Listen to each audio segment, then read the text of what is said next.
A graph is a collection of nodes that are connected by edges. Here's an example.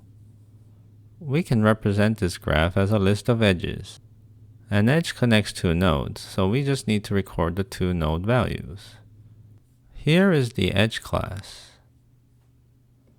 Using the edge class, we can represent the graph above as follows.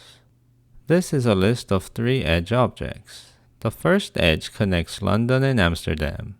The second edge connects Amsterdam and Paris. The third edge connects Amsterdam and Brussels. A node in a spanning tree has a value and 0 or more children. We can represent a node as a tree node object as follows.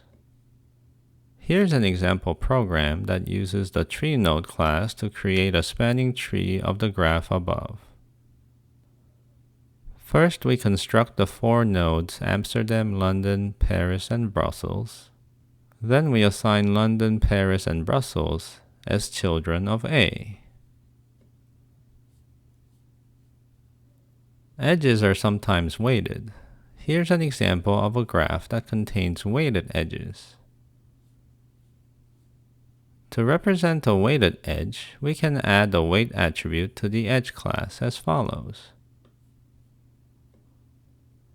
As before, the graph is a list of edges. Notice how we added the edge weight as the third argument.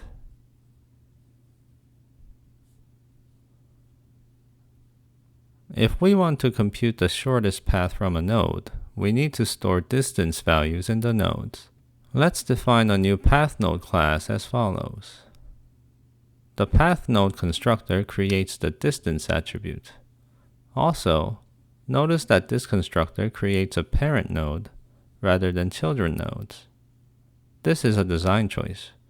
We are free to store the parent, children, or even both.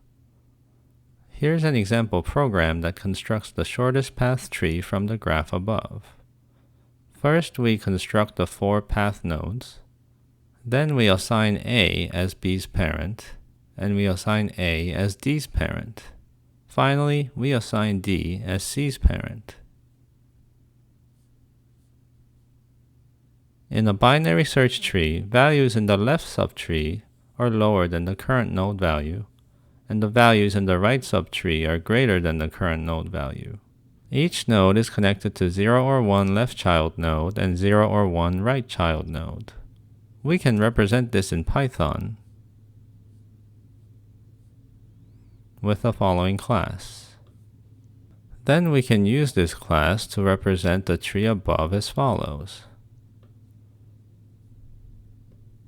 The BST node constructor requires 3 arguments: the value of the node, its left child, and the right child. As we can see, the first node is 5, and it contains a left child node 3 and a right child node 8. Node 3 contains left child node 1 and a right child node 4. Nodes 1, 4, and 8 don't have any children, so we set them to none.